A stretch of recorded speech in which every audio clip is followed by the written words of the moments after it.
I think we just lost Charles. Let's see if we can get our producer to contact Charles again. So we're going to ask our listeners to hold on, and we're going to call him back. So anyway, this brings up this this idea here, James, while we're waiting for Charles to come back, is that, God started with 10 commandments for the entire population of the world. Right. And Very simple, right? Very simple, 10 commandments. And that was how you are to regulate your life. And then, there's also another argument that I read yesterday in the Tulsa World. And there's a state senator, there's 2 state senators that are even looking at possibly. Okay, I'm back. That's all right. Just a second, Charles. There's in the state senate there's legislation that's being looked at of possibly moving to possibly every other odd year for them to get into session. And I don't. That could be just a different idea, but again. I don't see a reason why we need 808, rules or laws every single year. All right, we've got Charles back on the line, and that's kind of where we left off, and you were going to explain or give us some background on that. Did we lose him again? All right, you'll hear the phone ringing because we're going to have to call him again. Our producer calls them on Skype. He's on his cell phone, so I think we're experiencing a little phone problem with Representative Key. Oh, there's the ringing, so we're going to wait and see if he answers, and we'll try this again. I'm back again. All right, there you are, Charles. Okay, we were just talking about each representative is allowed to introduce 1 bill apiece, 8 bills apiece for a total of 808, possibly at the beginning, and you were going to give a little more background on that. Yeah, the fact is the rule doesn't say you can only file 8 bills. Each says that you have to choose what are your top 8 bills as your priorities. So you can actually file more than that, but the rule is saying that you have to designate your first 8 or your top 8 as your top priority bills.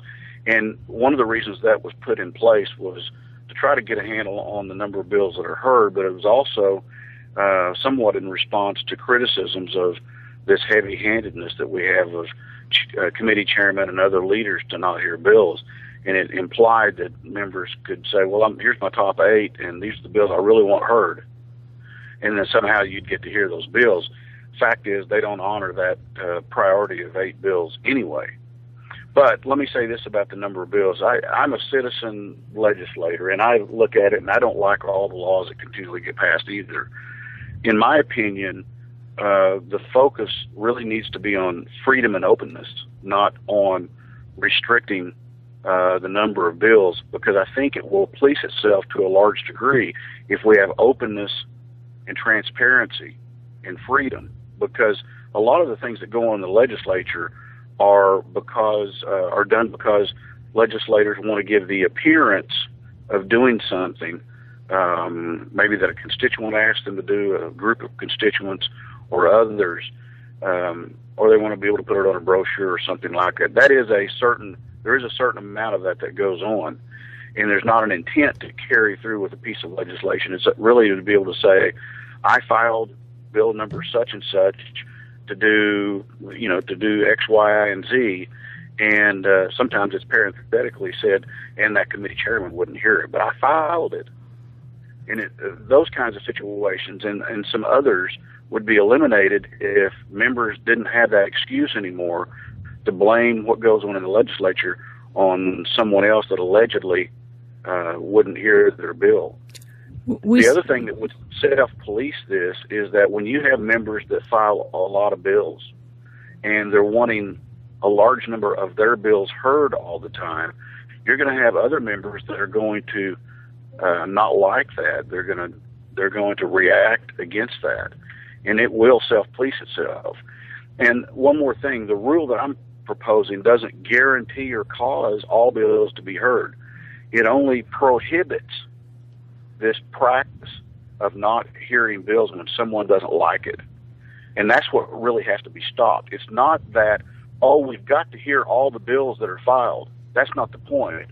The point is we must stop a few people controlling and running what goes on in the legislature and stopping important reform legislation. And the way they do that is they use this power of the good old boy system and they just simply allow these committee chairmen to wield that power and not hear certain bills.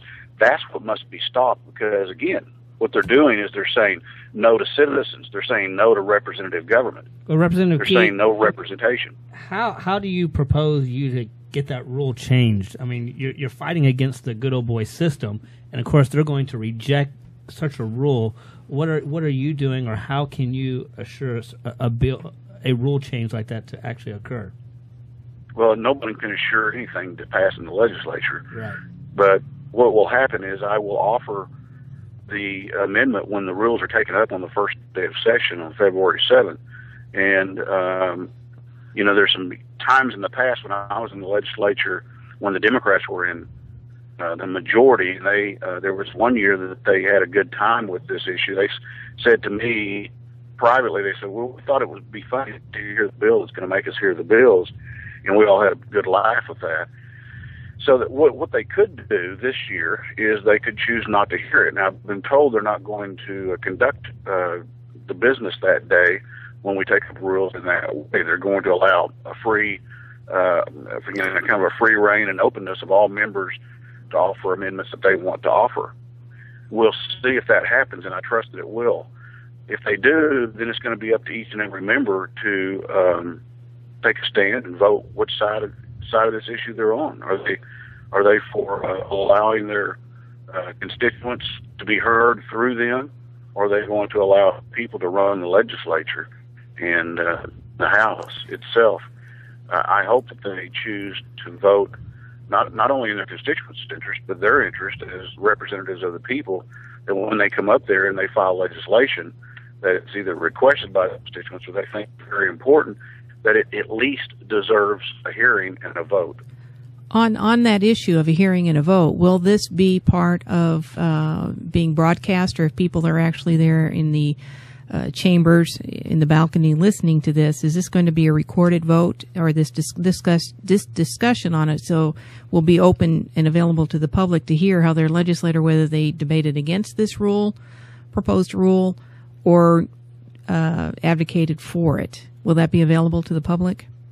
Well, I'll be making the motion, and I'm sure others will too, that these votes that are cast, again, assuming that they actually take place, will be recorded votes so that there'll be a public record of it. And I hope that we have openness to the extent that not only will an issue be brought up, but it will be discussed with question and answers and debated, so that, again, it can be openly discussed, the merits of it. And then there'll be actual debate. As you know, Amanda, that a lot of times they'll use some of the rules that allow a bill to be not debated by moving previous question or forwarding the bill to another point in which there's actually not debate, but just it goes straight to a vote. To avoid being on record on a particular position on this issue. Yeah. That won't be a good sign if we see that happen. It really won't be a good sign. I've got high hopes for this legislature, and particularly the House Speaker and others. But the proof's in the pudding.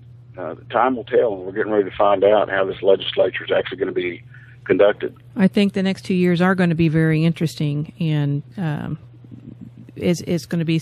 We're going to pay more attention, I think, than we ever have before. Hey, Representative Keyes, as far as the rules are set today and how they've been operated in the past, what kind of personal, what have you gone through personally as far as not having your bills heard, or what has happened to you personally through the current rules? Well, yeah, I've carried quite a number of, and really kind of started the movement here in Oklahoma, and maybe even nationally to a large degree, the 10th Amendment movement and the state sovereignty movement. And I've had some state sovereignty bills that they refused to hear in the last 2 years. Matter of fact, the 10th Amendment resolution that ended up being written about and then spreading all over the country in 2008 was almost not heard on the House floor because of the current at that time, the leader at that time, the floor leader, I should say, really did try to not let it be heard on the House floor, and it was only heard because I really pushed the issue pretty hard with him on a personal level, and then he backed down real quickly and agreed to let it go on the calendar. But these are things that they do to not hear bills. They can kind of either just flat out say, I'm not going to hear it, or they can kind of, play some little tricks or games with the calendar, some other little tricks of the trade, so to speak, that then make it real difficult for there to be a record on some of these issues. That's an important important thing to realize. That's the music indicating the end of the first half of America in the Balance on Truth in Focus Internet Radio. We're going to ask you to stick around for the second half. Our special guest today is Representative Charles Key from the great state of Oklahoma. Stick around.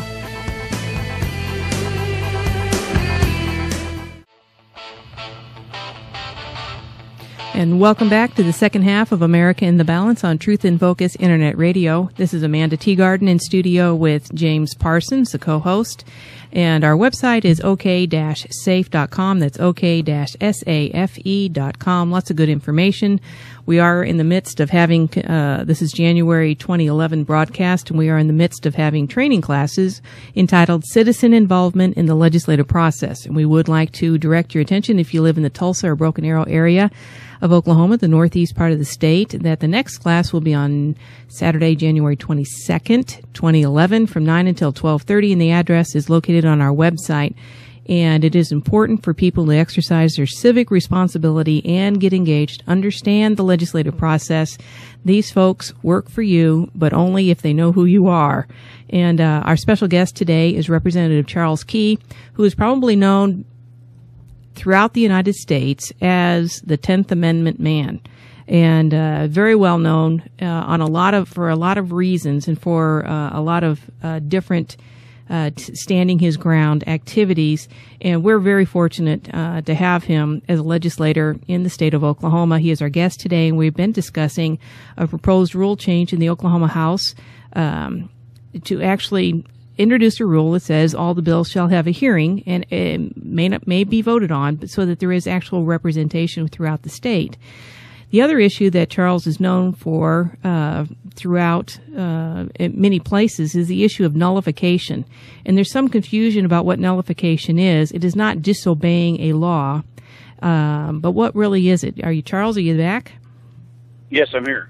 All right, let's introduce the subject of nullification. By the way, thank you for all your years of service to the state of Oklahoma as a true public servant. And actually, when I talk about the legislature, I say there are very few statesmen, but there are a few, and you are in that very short list of statesmen. And so I wanted to thank you for that, for your steadfast and honorable behavior within.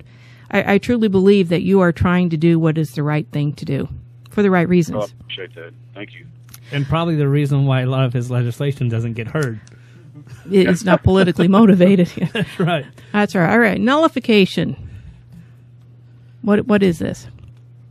Well, nullification, it is a concept that goes back to the beginnings of our country that says that the separation of powers and the ability of the different divisions of government to determine whether or not something is constitutional or not allows, for example, a state to determine that if they believe that an act is unconstitutional, say an act of the federal legislature, or even an act of the Supreme Court or an act of the executive branch, then they can choose not to allow that act to be enforced within the boundaries of their state. It's that simple. Nullify, nullification, interposition, sometimes it was referred to by Jefferson and Madison and some others, that the states themselves have a right and a responsibility even to interpose themselves between the people and the federal government whenever the federal government was enacting or trying to enact an unconstitutional action. I don't even like to call them laws anymore. I'm trying to get away from referring to laws that are unconstitutional as laws. or Axe Bank that are unconstitutional as laws, because even the Supreme Court